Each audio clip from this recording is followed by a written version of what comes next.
Hi guys, this is Kayla. And this is Becky, and we're with a couple of bees read. Yes, and we also enjoy our wine. What is our weekly wine, Becky? Well, it's called, and it's from Etnico. It is a blended red wine. It has grapes from Syrah, Merlot, and Cabernet Sauvignon. So, smells yummy. Wow. Is it plum? No, but it is red, dark fruits.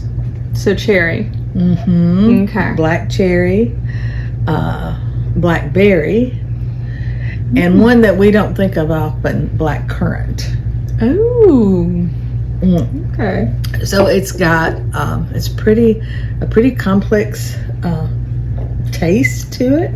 You know, you get a lot of different, but it is very bold and earthy tasting. Yeah, but it's so good, and there's so many complex flavors that I feel like every sip is different almost. Yeah, because it's like it builds on itself. You know, and I mean, just think about what this would pair with. I can say steak for sure, but I also see a great charcuterie board. Yes. You know, with the spicy meats and the some sharp, prosciutto. Oh yeah, and sharp cheeses and things like that. Some little salty crackers, things along those lines. I can see it going well with something like that. So it's a great wine, and this particular wine we can only get through our Scout Circle, which is a monthly wine subscription.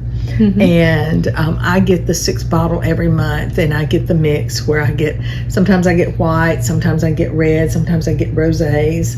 But you can get it if you don't like white or rosé, you can get all red, or vice versa. You can get like the 4 bottles, 6 bottles. You can get 12 bottles. You can get it every month. You can get it every other month, every quarter. I started out like every quarter, and then I'm like, no, I think we needed more. We needed more. We needed more for you. Yes, right. Because since we started doing weekly wines, there was a time I ran out. Well, we don't run out now. So, and we're, we are always running specials for first-time customers, for, just special events and things like that. And we are branching out. We have coffee. We have particular. Y'all's coffee is really good. Real good. And we've got some new things coming on the horizon, so stay tuned and for sure try out some of our clean crafted wines, because that's one thing that I really love about it, is that the wines we have, the vineyards have never been treated with pesticides. And then you just think about all the stuff we put in our bodies today, the preservatives and all this other stuff, in the way it's all manufactured. And this this is just one way to go about something that's wonderful and enjoyable, and actually is much healthier in that you're not going to get any residuals from pesticides or anything from you. So really love it a lot. So have great tasting wines. You just get the authenticity of the grape. We don't add sugar and other colorings and things. What you see is from the grape itself. So that's an excellent thing. Okay. And what's our book? And it pairs so well with Everyone Who Can Forgive Me Is Dead, which is a thriller that I was super excited about. This one came from Aardvark. Another thriller I've read recently was Listen for the Lie, which was book of the month. And I almost read these at the same time, just because I'm a weirdo that likes to swap up what I'm reading. But I do too. I couldn't, because they are slightly similar, but also very, very different. Like the twists are different.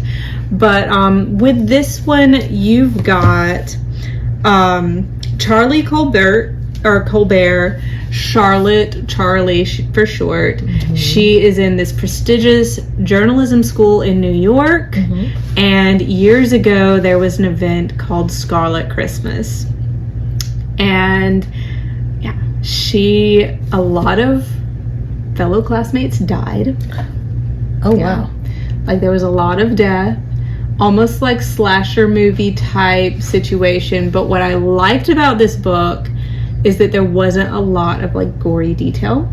I think when you handle a story like this where there is a lot of violence, you have to figure out where you stand on showing that violence. And I feel like Jenny Hollander did an excellent job of like delving into the horror of it without delving into the just grotesqueness of it, because it's not gory, and you don't really know for sure what happened until the end of the book. You just know it was very bad, and more than one person died.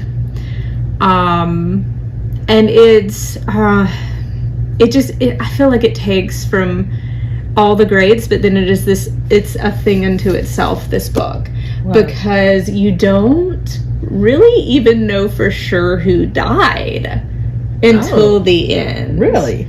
Yeah. Interesting. So I always find that concept very interesting in a book. Yes. The only other author I've read who did that well was oh my goodness, she wrote One of Us is Dead. She's phenomenal. I'll think of it in a minute. But One of Us is Dead, phenomenal author, phenomenal book. And that's the only other book where I've seen this done well, where you don't know who's dead until the end. Right. I remember you talking about that one. Charlie was the sole surviving witness who was there for the whole event that was Scarlet Christmas. Okay. This question, I know I have this weird look on my face, but it's because this question it's like a ping pong ball or something. Is it Scarlet Christmas, that was the event's name, or is it called Scarlet Christmas after the fact? It's called Scarlet Christmas after the fact. Okay. So that's what the press calls it, because so many people died. That's what I was. That's what my brain wanted to know. But Charlie was obviously traumatized, and she also blacked out.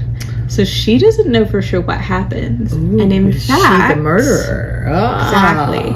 There's this question of, is it all her fault? Ooh, and she definitely thinks somehow that it is all her fault, but she can't remember. So a lot of the chapters are her and her psychiatrist trying to work through all this built up trauma and all the walls she's built surrounding her memory and everything that happened that night.